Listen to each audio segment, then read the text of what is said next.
कैसे तामीर हुए महल, कैसे खिश्त हुए संग, आइए जानते हैं शहर दिल्ली के बदलते रंग। कैसे तामीर हुए महल, कैसे खिश्त हुए संग, आइए जानते हैं शहर दिल्ली के बदलते रंग।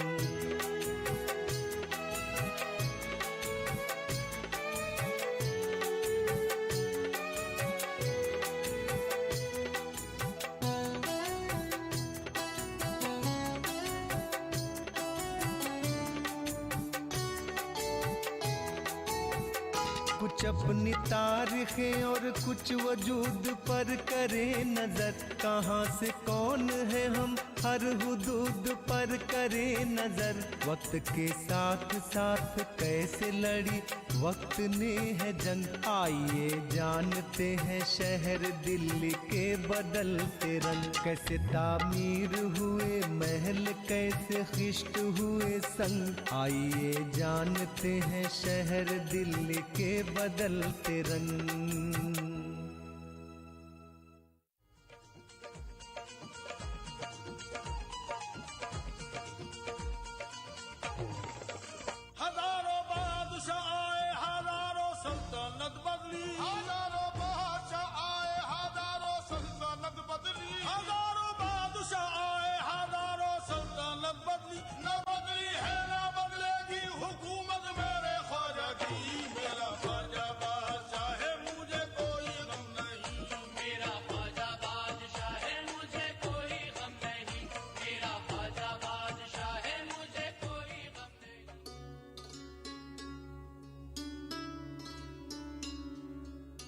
दिल्ली सिर्फ जमीन के बादशाहों का दारुल हुकूमत नहीं रही है, बल्कि रूहानी दुनिया के बादशाहों और दिलों की हुकूमत के मालिकों की भी सरजमीन रही है। दिल्ली ने हिंदुस्तान में तसव्वुफ और रूहानियत की रिवायत को परवान चढ़ाने में बड़ा किरदार अदा किया है। तसव्वुफ एक रूहानी अमल है। ये खुदा और बंदे के दरमियान एक रिश्ता है। इंसान की जिंदगी में बेशुमार ताल्लुकात होते हैं। लोगों से ताल्लुक, बच्चों से ताल्लुक, बीवी से ताल्लुक, माँ बाप से ताल्लुक, मालो दौलत से ताल्लुक, इज्जत और शोहरत से ताल्लुक, नफसानी ख्वाहिशात वगैरह वगैरह। जब बंदा इन तमाम रिश्तों और ताल्लुकात में सबसे ज्यादा अहमियत उस रिश्ते और ताल्लुक को देने लगे जो खुदा के साथ है, और खुदा का होकर फिर दूसरे रिश्तों को बाक़द्र ज़रूरत निभाए, यही तसव्वुफ व रूहानियत का मकसद भी है और तरीक़ा भी।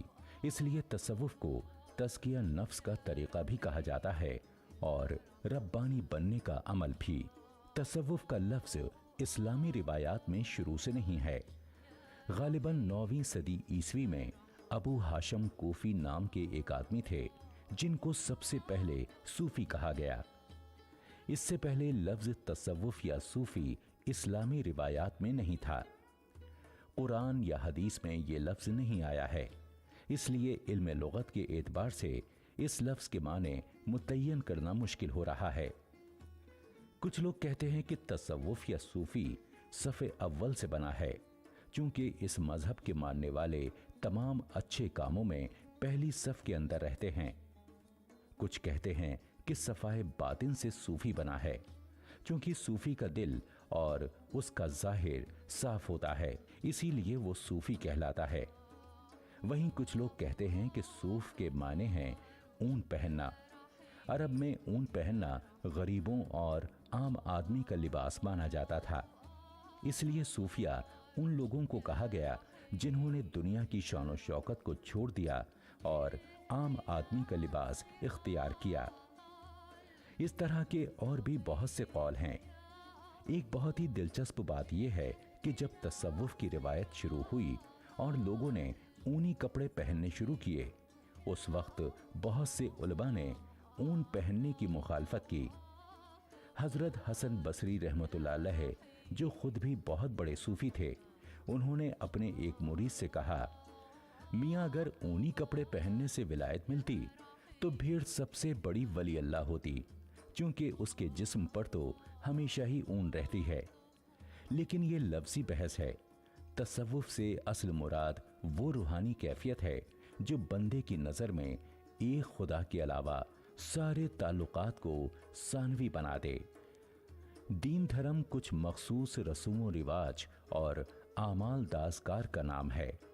अगर ज़ाहिरी रसूम ना हो तो किसी भी दीन का तसव्वुर नहीं किया जा सकता। नमाज और रोज़े के कम अज़ कम इकरार के बगैर इस्लाम का तसव्वुर कैसे किया जा सकता है।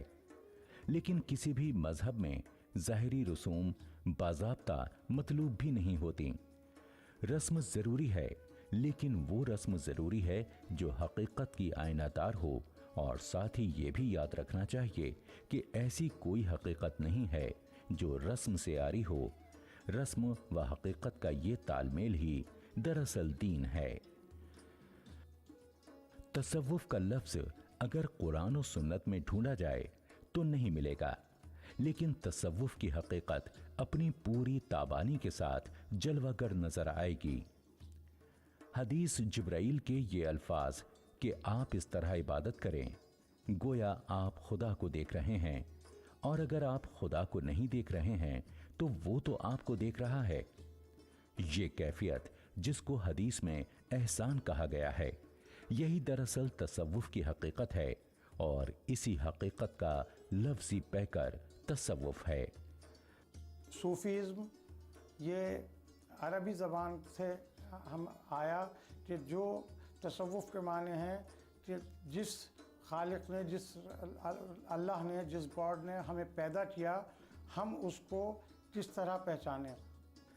पहली दूसरी सदी में जब वसाइले दुनिया की बहुतात हो गई, हर तरफ माशी आसूदगी फैल गई, वसाइले हयात के लिए मुकाबला ज़रा कम हो गया। उस वक्त एक बड़ी तादाद में लोगों ने महसूस किया कि हमारी ज़िंदगी सिर्फ ज़रूरियात हयात को पूरा करने और ज़ाहिरी मजहबी रसूम अदा करने तक मैसूर होकर रह गई है। खुदा से हमारा ताल्लुक़ बहुत कमज़ोर हो गया है। ऐसे हालात में उनको सैयदना अली करमुल्लाह वजह के रूहानी फैज़ान से हज़रत हसन बसरी रहमतुल्लाह अलैह की शख्सियत में बड़ी रहनुमाई मिली, और एक बार फिर रस्म को पूरी हकीकत के साथ अंजाम देने का जज्बा हकीकत से हमकनार हुआ।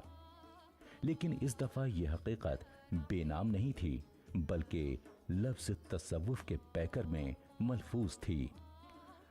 तसव्वुफ और इस्लाह बातिन का ये सिलसिला चूँकि एक शदीद रूहानी ज़रूरत थी, इसके बगैर रूहानी आसूदगी हासिल नहीं हो सकती थी। इसलिए ये सिलसिला अपने इस इम्तियाज़ व तशख़्ख़ुस के साथ बहुत जल्द आलम इस्लाम में फैल गया, बल्कि इसकी ज़ियाओ बारियाँ उन दूर दराज इलाकों तक भी पहुँचीं जहाँ अभी तक जुल्मत शबे साया फगन थी, और नूर हक व सदाकत की रोशनी ने वहाँ पूरी तरह पर्दे जुल्मत को चाक नहीं किया था। ऐसी ही एक सरजमीन हिंदुस्तान की सरजमीन है। सूफियों का इंडिया में आने का मकसद, मोहम्मद सल्लल्लाहु अलैहि वसल्लम ने फरमाया था, अपनी ज़िंदगी में आप कहा करते थे, यह हदीस मुबारका है कि हिंद की तरफ से मुझे ठंडी हवा महसूस होती है, या हिंद की तरफ से मुझे ठंडी हवा आती है।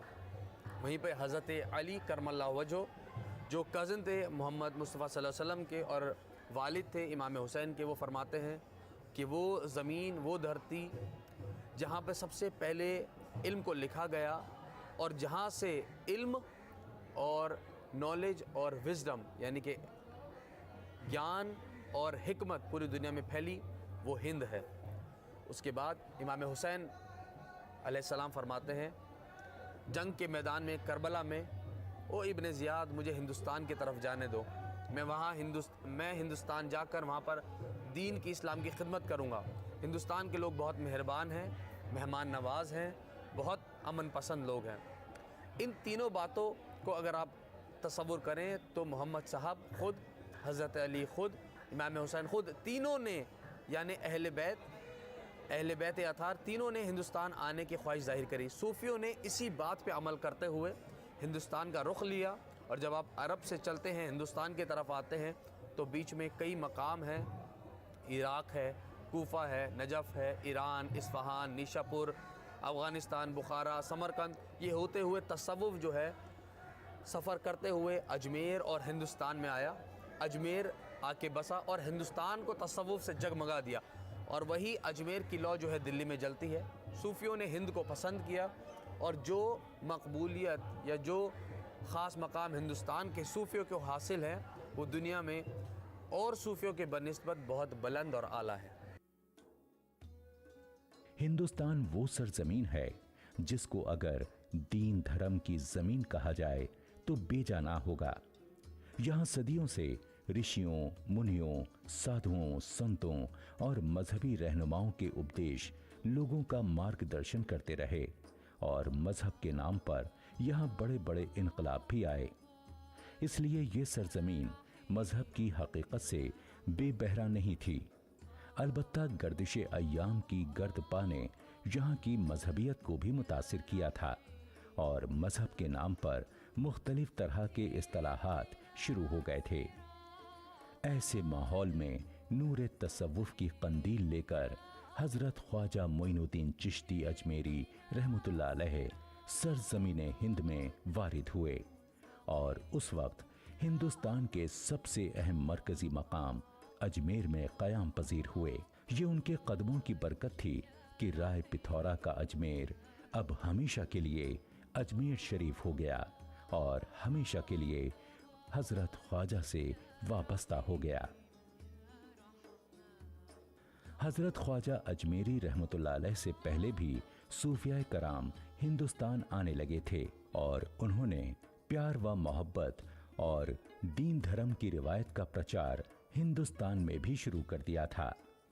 इनमें सबसे मशहूर नाम हजरत शेख अली हुजवेरी रहमतुल्लाह अलैह का है। शेख अली हुजवेरी जो अवाम में दाता साहब के नाम से मशहूर हैं, और 1000 साल से उनकी जगाई जोत इस सरजमीन को मुनव्वर कर रही है।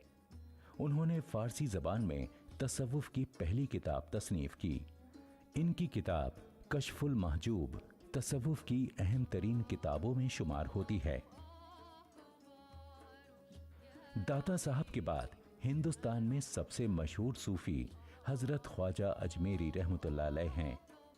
सरजमीन हिंद पर हजरत ख्वाजा अजमेरी की आमद कोई सादा वाकया नहीं है, बल्कि एक अहद साज, अहद आफरीन और इनकलाब अंगेज दौर का आगाज है जिसने मुस्तकबिल के हिंदुस्तान की तामीर की।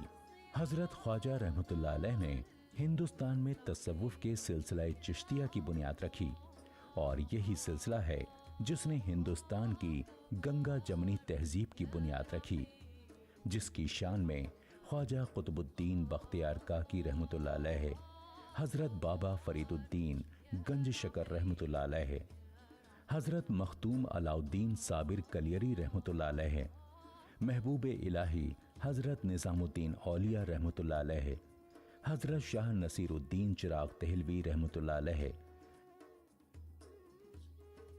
सदाबहार मौर्रिख, अदीब व शायर, मौसीकार, बेज़बानों की ज़बान अमीर खुसरो रहमतुल्लाह अलैह, और ख्वाजा बंदा नवाज गेसू दराज रहमतुल्लाह अलैह जैसे गिरा बहां हीरे जड़े हुए हैं। हजरत ख्वाजा मोइनुद्दीन चिश्ती रहमतुल्लाह अलैह ईरान से हिंदुस्तान तशरीफ लाए, और एक ऐसे ज़माने में जब हिंदुस्तान के अंदर ज़ात पात, ऊंच नीच और छूत छात की वबा आम थी, और अमन व आश्ती और मोहब्बत व यकीन, अज़्म व हौसला और जरायत व हिम्मत नेज़ खिदमत खल्क, खुदा परस्ती और अपने मालिक से बराह रास्त रब्त व ताल्लुक़ की जो बुनियाद अस्तवार की, जो पैगाम दिया, वो पूरे मुल्क के आवाम के लिए रहमत का पैगाम बन गया। हजरत ख्वाजा कुतुबुद्दीन बख्तियार काकी रहमतुल्लाह अलैह अपने वक्त के कबार सूफिया में शुमार होते थे। हजरत शेख का असल कारनामा यह है कि उन्होंने बाबा फरीदुद्दीन गंज शकर रहमतुल्लाह अलैह जैसे अजीम सूफी की तरबियत की, जो हिंदुस्तान के लिए एक गौहर बेबहा साबित हुए। उनके जरिए हिंदुस्तान में सूफिया के दो अजीम सिलसिले चिश्तिया साबरिया और चिश्तिया निजामिया का फरोग हुआ। इन दोनों सिलसिलों ने पूरे मुल्क को एक वहदत में पिरो दिया और उस मुश्तरका तमद्दुन की बुनियाद रखी जो हिंदुस्तान का तर्रे इम्तियाज है। बाबा फरीदुद्दीन रहमतुल्लाह अलैह को लोगों के दरमियान ऐसा इम्तियाज और ऐसी मर्जियत हासिल हुई कि सिखों ने तो उनको अपनी मजहबी मुक़द्दस किताब आदि ग्रंथ में शामिल करके खिराज अकीदत पेश किया। उन्होंने याद दिलाया कि कार्तिक के महीने में खेतों में कूची आती हैं, चैत के महीने में अक्सर खेतों में आग लगती है, सावन के महीने में बादल गरजते हैं और बिजली चमकती है, सर्दी के मौसम में बीवियां अपने शौहरों के गलों में बाहें डालती हैं। लेकिन ये सब फानी चीजें हैं, एक दिन सब फना हो जाएंगी। जमीन आसमान से पूछती है कि वो मांझी कहाँ गए जो दरिया पार कराते थे, लेकिन उसका जवाब इसके सिवा कुछ नहीं कि वक्त की धूल में उड़ गए। हजरत महबूब इलाही ख्वाजा निजामुद्दीन औलिया रहमतुल्लाह अलैह हकीकी मानों में सूफी बासफा थे। उनका उसूल था कि तमाम मखलूक अल्लाह का कुंबा है, जो कुछ भी उनके पास आता मखलूक पर खर्च कर देते। ज़ियाउद्दीन बर्नी ने तारीख फिरोज शाही में उनके बारे में लिखा है, शेखुल इस्लाम निजामुद्दीन ने बैत का आम दरवाज़ा खोल रखा था और गुनहगारों को खरका पहुंचाते और उनसे तौबा कराते थे और अपनी मुरीदी में कबूल कर लिया करते थे, और साथ ही खास व आम, गरीब व दौलतमंद, बादशाह व फ़कीर, आलिम व जाहिल, शरीफ व रजील, शहरी और देहाती, गाजी व मुजाहिद, आज़ाद व ग़ुलाम, सबको ताक़िया तौबा और पाकी की तालीम देते थे। शेख की मुरीदी की शर्म तमाम लोगों को बहुत सी ज़ाहिरी व बातनी बुराइयों से रोके रखती थी। हज़रत महबूब इलाही ख्वाजा निज़ामुद्दीन औलिया रहमतुल्लाह अलैह के बुजुर्ग बुखारा से हिंदुस्तान आए थे। हज़रत की दरगाह के सज्जादा नशीन ने उनके बारे में बताते हुए फरमाया, आपके आबा अजदाद अरब से बुखारा चले गए, बुखारा से हिंदुस्तान आए और बदायूं में मुकीम हो गए। वहाँ पर हज़रत निज़ामुद्दीन रहमतुल्लाह अलैह की पैदाइश हुई और आपके वालिद 5 साल की उम्र में आपको छोड़कर दुनिया से चले गए। आपकी वालदा बीबी ज़ुलेखा ने आपके वालिद आपको वालदा बीबी ज़ुलेखा रहमतुल्लाह अलैह ने आपको मदरसे में दाखिल किया, पढ़ाया लिखाया और तालीम दिलाई। हज़रत निज़ामुद्दीन औलिया ने अपनी बेपनाह इंसानी मोहब्बत, दर्दमंदी और वसीउल मशरबी के ज़ेर असर मजहबी रवादारी और बक़ाए बाहम का एक ऐसा रूह परवर और फैज़ रसा माहौल पैदा किया जिसमें हिंदुस्तान की तहसीबी ज़िंदगी इस्लामी तर्ज़ हयात के साथ हम आमेज़ हुई। बारगाह हज़रत महबूब इलाही में इस तरह खराज अक़ीदत पेश किया गया है, फरिश्ते पढ़ते हैं जिसको वो नाम है तेरा, बड़ी जनाब तेरी फैज़ आम है तेरा, सितारे इश्क के तेरी कशिश से हैं कायम, निज़ाम महर की सूरत निज़ाम है तेरा, निहा है तेरी मोहब्बत में रंगे महबूबी, बड़ी है शान बड़ा एहतराम है तेरा।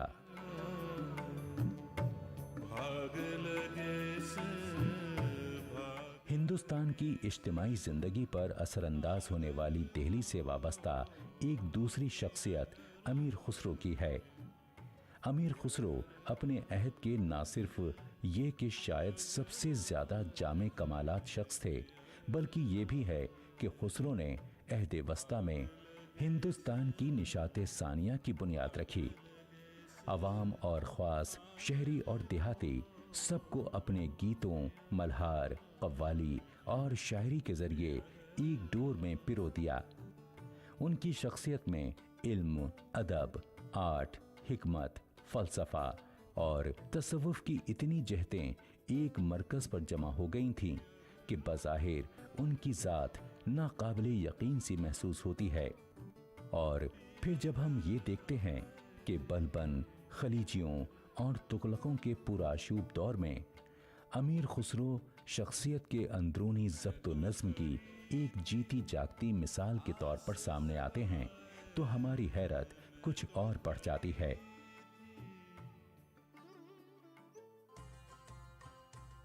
अमीर खुसरो को हिंदुस्तान से बड़ी मोहब्बत थी। वो इल्म व फ़नून में अहले हिंद की बढ़तरी के तराने गाते हुए कहते हैं कि अगरचे रोम व यूनान का नाम हिकमत में मशहूर हुआ और उनका फलसफा सारे आलम में फैल गया, मगर अहले हिंद का दामन इससे खाली ना था। हिंदुस्तान में एक से एक बेहतर दानिश्वर हुए हैं। ऐसे ऐसे पंडित यहाँ पाए जाते हैं कि इल्म व दानिश के मैदान में यूनानी फलसफी अरस्तु का दफ्तर चाक कर दें। वो संस्कृत को फारसी से बढ़तर जबान करार देते हैं, क्योंकि इसमें फारसी से कम शीरीनी और मिठास नहीं है। दिल्ली की रूहानी रिवायत को हजरत ख्वाजा नसीरुद्दीन चिराग दिल्ली रहमतुल्लाह अलैह ने आगे बढ़ाया। वो हजरत निजामुद्दीन औलिया के मुरीद थे और हजरत ने उन्हें चिराग दिल्ली का खिताब अता किया था। उनका दरबार आज भी अवाम व खास और हिंदू मुसलमान सबके लिए खुला हुआ है। हज़रत ख्वाजा नसीरुद्दीन महमूद रोशन चिरागली रहमतुल्लाह अलैह जब यहाँ पर आए तो इस ज़माने में मोहम्मद तुगलक बादशाह का ज़माना था। मोहम्मद तुगलक बादशाह जो है सरकार को मानता था और यहाँ पर जितना भी ये जो चिरागली है जगह थी, पहले इसका नाम दूसरा था, तो मोहम्मद तुगलक बादशाह ने ज़मींदारों से ज़मीन लेके और ये दरगाह बना के और ज़मींदारों को ही वफ़ कर दी। तो तकरीबन इस दरगाह को जो सरकार जब आए तो इन्हीं का नाम चिरागली पड़ा और इसको तकरीबन 750 बरस के करीब इस दरगाह को बने हुआ होगा यहाँ पर, और चिरागली हज़रत के नाम से ही है।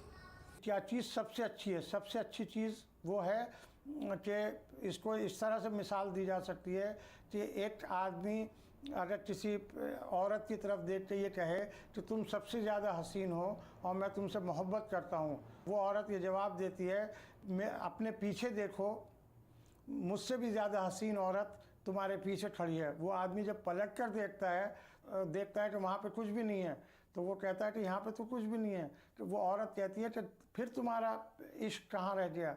तुम अगर मुझसे भी अच्छा देखना चाहते हो, मुझसे भी अच्छा तुम्हें देखने की इच्छा थी, इसीलिए तुमने पलट के देखा, इसका मतलब तुम मुझसे प्यार नहीं करते। प्यार का मतलब यह है कि हम जिस चीज़ को हमने अपना बना लिया, जिस चीज़ को हमें अच्छा लग रहा है, हम बस उसी को, अगर वो लाख हमें धोखा दे, लाख हमें समझाए, लेकिन हम दूसरी तरफ नहीं देखने वाले। यही धर्मों की वो होनी चाहिए। हमें ये नहीं देखना कि कौन किस धर्म के नीति और वो क्या है। अगर उस धर्म में प्रेम है, उस धर्म का जो प्रेम है उसे अपनाना है हमें। उस धर्म में जो भलाई की बातें हैं उसे अपनाना है। उस धर्म के अंदर अगर नफ़रत का वो है तो हमें नफ़रत को अलग करना है। यही सूफीज़्म है।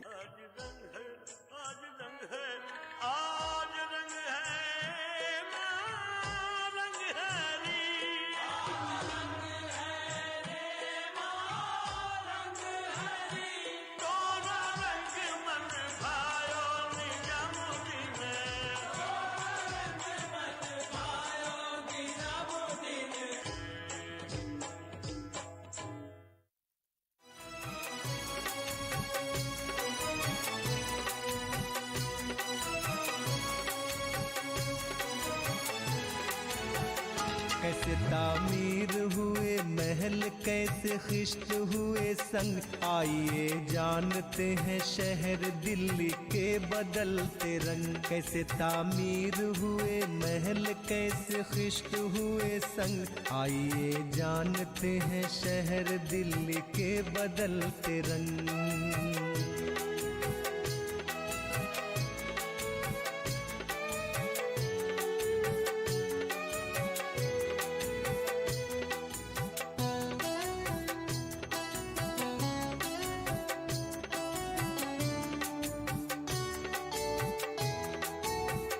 कुछ कुछ अपनी तारीखें और कुछ वजूद पर करे नजर, कहाँ से कौन है हम हर हुदूद पर करे नजर। वक्त के साथ साथ कैसे लड़ी वक्त ने है जंग, आइए जानते हैं शहर दिल्ली के बदलते रंग। कैसे तामीर हुए महल, कैसे खिश्त हुए संग, आइए जानते हैं शहर दिल्ली के बदलते रंग।